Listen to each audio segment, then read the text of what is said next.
Welcome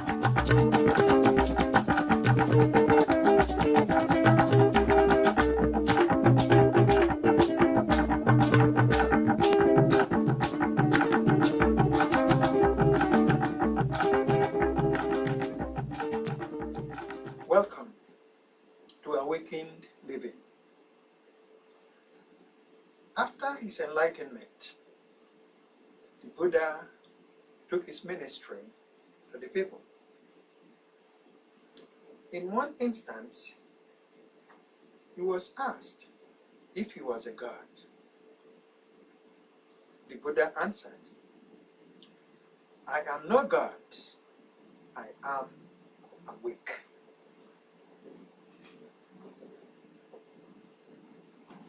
Without going into the details of what the Buddha meant by being awake, we can assume that the Buddha woke up from the illusions of the world.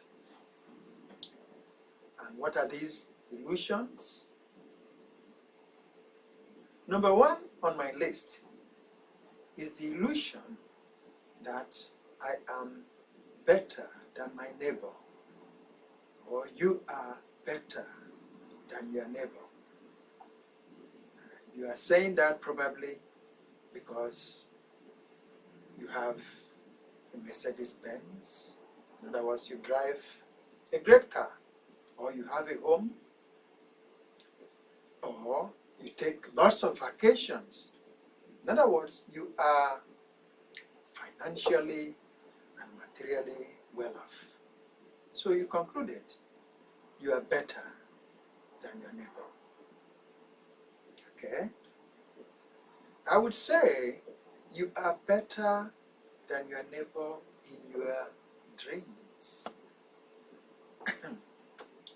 Because the moment you have that thought, you could be dead.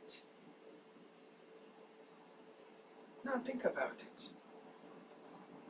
You don't know how you came to be here, and all of a sudden you are prosperous, and you begin to think, or you look down on your neighbor, and you concluded you are better than your neighbor.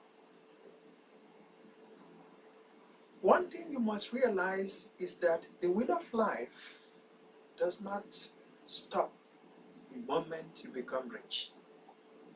It continues to revolve. You may be better than your neighbor, but that doesn't mean it is stuck in the circumstances. While you could be dead, your neighbor might be prosperous also. Number two on my list is I am chosen. Or you can consider yourself as being chosen. Chosen by who? Maybe by a God. Actually, this was one of my challenges during my spiritual quest. The idea that a group of people or a culture was chosen at the exclusion of other cultures bothered me a great deal. And I probably spent a long time looking for answers. I could not accept that idea. Never. Fortunately, I was able to find an answer. The answer is that definitely gods, cultural gods, could have chosen people. But that doesn't mean the God of the universe has a chosen people. The God of the universe does not have a chosen people. But the cultural gods do have chosen people. And there is nothing anyone can do about that. Of course, the question is, if a cultural god has a chosen people, what are you doing there? Why not worship your own cultural gods so that you can also be chosen? Number 3, I have the truth. I have the truth. If you have the truth, yeah, it might make you feel important, feel good. Yeah. Of course, in the eyes of your neighbors. But saying to your neighbor that you have the truth actually stops the conversation. Now look at the truths in the world. Okay, maybe you have a Quran and you are saying you have the truth. The other person has a Bible. Another person has the Upanishads. Another person has the Bhagavad Gita. The other person has the Tao Te Ching. So I can mention so many books that have the truth. But the funny thing with using books as sources of truth is that the book cannot talk back to you. I mean, when you ask a question, the book cannot really answer in a conversation. But billions of people refer to books every day for answers of their lives. You have the truth. Don't count on it. You don't have the truth because your neighbor also has the truth. If we really want to get to the root of our problems, we have to continue the conversation. And quoting a scripture does not solve it. In fact, Socrates will probably have a laugh at that, that somebody has the truth that comes from a text. So awakened living is essentially about expanding our awareness and living from that awareness. But before we go into the details of expanding our awareness, I want to take you to ancient Egypt. Specifically, I want to take you to the Luxor Temple. In your imagination, just go with me to the Luxor Temple in ancient Egypt. Yeah, let us first enter the outer temple. There are two temples, the outer and the inner temple. We go into the outer temple. When you go there, I want you to see the initiates, the neophytes rather, not the initiates, the neophytes. They are hoping to prove themselves so that they could gain entrance into the inner temple. Yeah. Meanwhile, I want you to look up towards the east, and you are going to see the inscription. The body is the house of God. The body is the house of God. I want you to take a deep breath and meditate on this inscription. This is the beginning of wisdom. Now, let us move to the inner temple. As we go into the inner temple, you'll observe this time the initiates, not the neophytes. The initiates, they are all seated, patiently waiting to be initiated. Once again, I want you to look up. And when you look up, you'll find the inscription toward the east. Man, know thyself, and you are going to know the gods. Okay? Take a deep breath again and meditate on this inscription. Man, know thyself, and you are going to know the gods. This inscription is the gateway to the mysteries of the universe, because as above, so below. Now, follow me to ancient Greece, to the temple of Apollo at Delphi. Okay? Notice the inscription at the gate. Nothing in excess and know thyself. If the ancients never gave us anything but just this teaching of self-knowledge, they would have given us everything we needed to know. Now the first question is, what is this self that we are supposed to know? Some have said that the self is consciousness, and others said it is the soul. In the Upanishads, the ungodly actually thought that the self was their physical bodies. And they actually went on to adorn their physical bodies with clothes, nice clothes, perfumes, and garlands, you name it, with the belief that if they did that, they would become masters of life. But obviously, our physical body is not the self. But without going into the metaphysics of the self, the Upanishad teaches us that the self is beyond words and dwells within the hearts of all. The self is beyond words and dwells within the hearts of all. I'm going to read from the Upanishads. This is the translation by Eknath Easwaran. Eknath Easwaran. Okay. The Upanishads teach us that the self is beyond words, but dwells within the hearts of all. Okay, excuse me. Here it goes. The self, who can be realized by the pure in heart, who is life, light, truth, space, who gives rise to all works, all desires, all orders, all tastes, who is beyond words, who is joy abiding.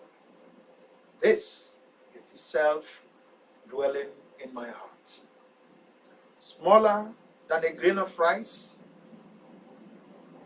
smaller than a grain of barley, smaller than a mustard seed, smaller than a grain of millet, smaller even than the kernel of a grain of millet is the self. This is the self dwelling in my heart, greater than the earth, greater than the sky, greater than all the worlds. That is from the Chandogya Upanishads by Eknath Easwaran. I want to repeat the last passage. This is the self dwelling in my heart, greater than the earth, greater than the sky, greater than all the worlds, greater than all the worlds. When you hear this statement, you cannot help but wonder that we embody the greatest in the universe, yet many of us are helpless, many of us are hopeless, and many of us are poor. Where did we go wrong? The second and more important question is, how can we know the self? How can we know the self? The ancient mystery schools in Egypt and Greece did not tell the outsider what to do in order to know the self.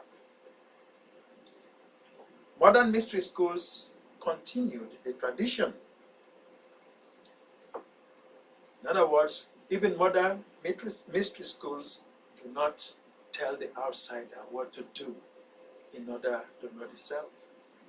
Yeah, you need to become a member. Yeah, so the information is not available to the outsider, the greater population. But once again, the Upanishads comes along to teach us that the self can be known through dedication. Okay? And I want to read from the Upanishads again. This is from the S Upanishad. I find it difficult to pronounce the word, so I call it the S Upanishad. Okay, and here it goes. So the self can be known through dedication, and this is the passage. Dedicate yourself to the Lord of life, who is the cause of the cosmos. He will remove the cause of all your suffering and free you from the bondage of karma.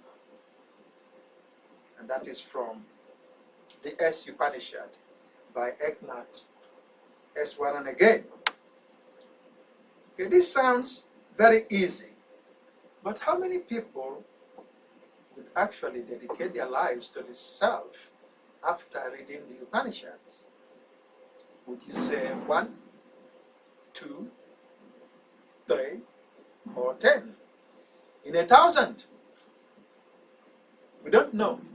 But the most important question is, how do we go about it? How do we go about the process of knowing the self? This is where Joseph Campbell comes to our rescue by introducing the sanctum in his PBS presentation on the power of myth. But before we go into the details of the sanctum and how we can know the self, I want to first present you with 3 truths.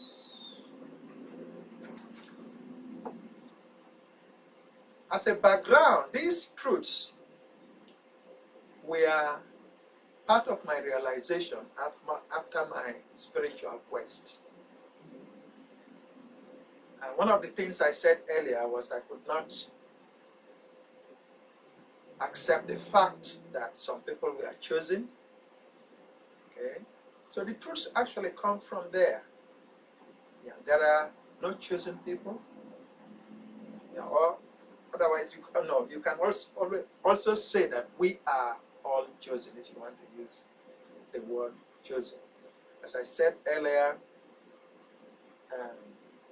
cultures can be chosen by their gods. There is nothing wrong about that. Yeah. The God of my people, I am chosen among the gods of my people. You probably are also chosen among the gods of your people. So I have no business worshiping a foreign god. And that is the point I'm making. If the foreign god, for instance, has a chosen people. Okay.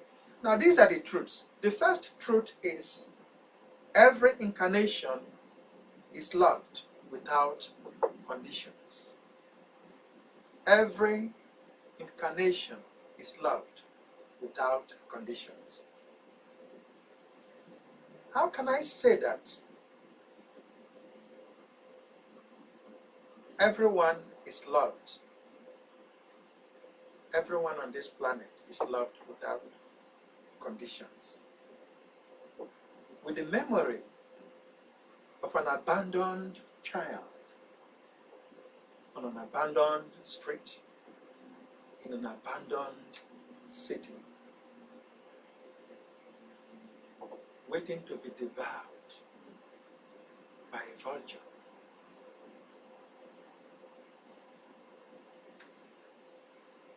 How can I say that? No saint had compassion for her suffering. not even a savior or a God, noticed her fragile and helpless body.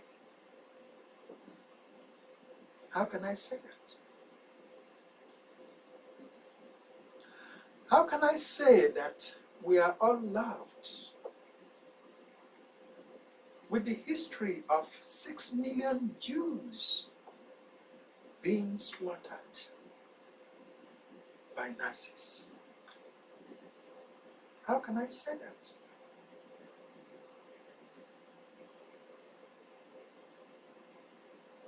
How can I say that we are all loved with the memory of millions of Africans brought to the New World and other places and treated as money-making machines?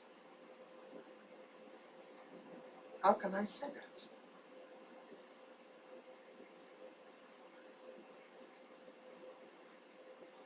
How can I say that we are all loved without conditions in a world where culture has imprisoned the lives of so many people?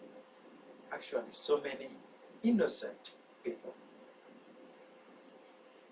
How can I say that? I can go on and mention instances in which love seemed to have failed, but it is not the whole story. As painful as these experiences might be, I encourage you to take time out and look around you. Yeah, they are very painful, and you can even shed tears. The experiences that we know our brothers and sisters suffered, killed, they are very painful. But I want you to take time out and look around you. When you do that, you will notice that free air is sustaining you.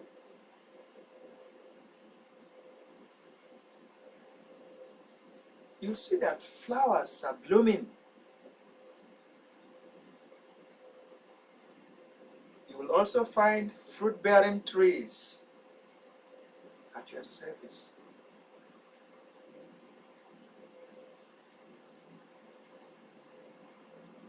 You'll also notice that rain is watering your crops.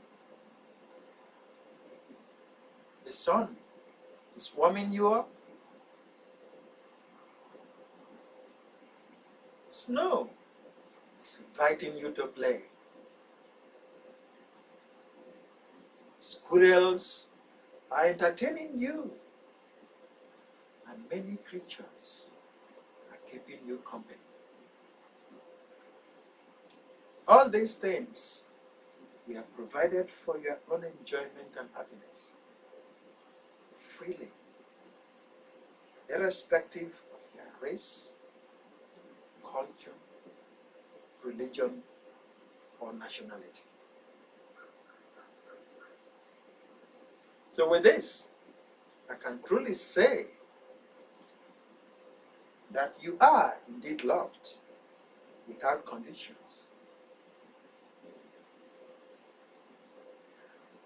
You are loved without conditions.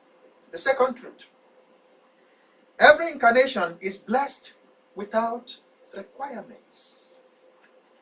Every incarnation is blessed without requirements. How can I say that?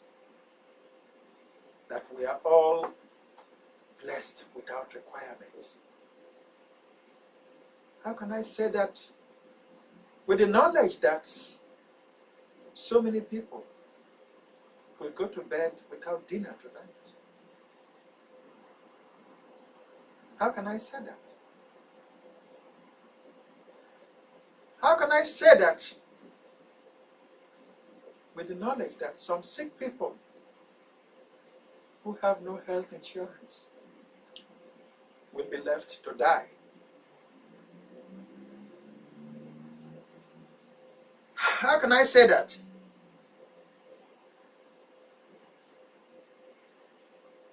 How can I say that? We are all blessed with so many homeless people on our streets and in our cities.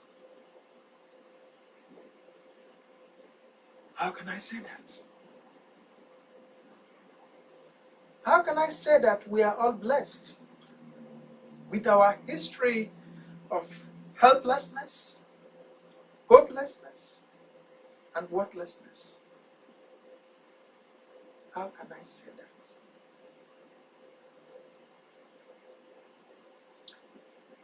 There is no doubt that some of these challenges will always remain with us because of our nature and the nature of the environment in which we live.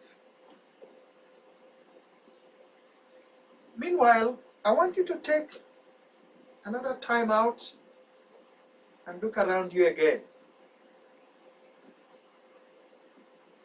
And you'll find that many have risen above their shortcomings.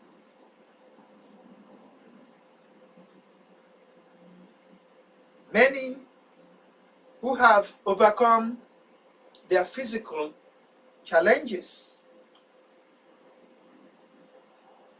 Many who have changed their lives from rags to riches. Many who have been healed from seemingly incurable diseases.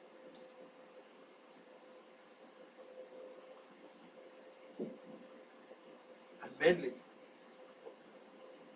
who have realized seemingly possible dreams. Thus, I can say that you are blessed without requirements, and you live in a loving and giving universe. The third truth: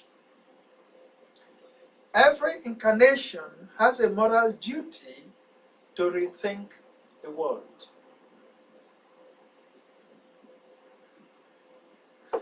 As cultures collide and science introduces us to new frontiers, we are each called upon to re-examine our beliefs about what it really means to be alive. As we move forward in this brave new world, the ideas that separated us must now give way to new ideas that unite us. In this new world, the stage is set for a universal consciousness. A consciousness that includes all creatures without discrimination, irrespective of color, race, religion, or nationality. And this consciousness begins with each of us taking responsibility to know who we are. Who are you? The universe rejoiced when you were born because you brought a brighter light. You did not come to follow the world. You came to shine. You have a moral duty to rethink the world. And that duty is to shine.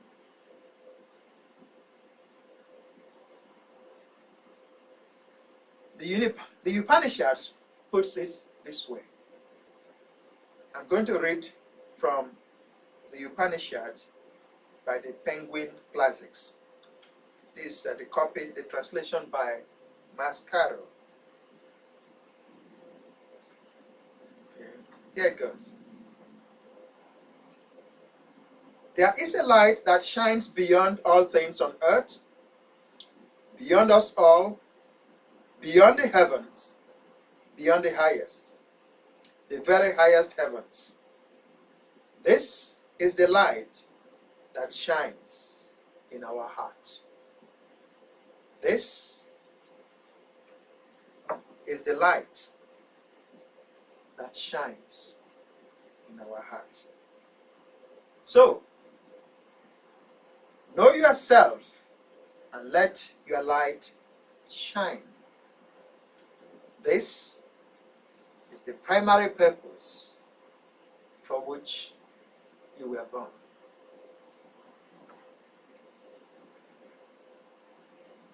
Awakened Living has been designed to help you to know yourself. Thus, if your life means anything to you, but you don't know where to begin, or you want to realize your dreams, or you simply want to change your life, I invite you to Awakened Living. My name is Alateme Sonare, and I'll be your host. The purpose of Awakened Living is to help us to live well in this world. Awakened Living is sponsored by UNICEF.org.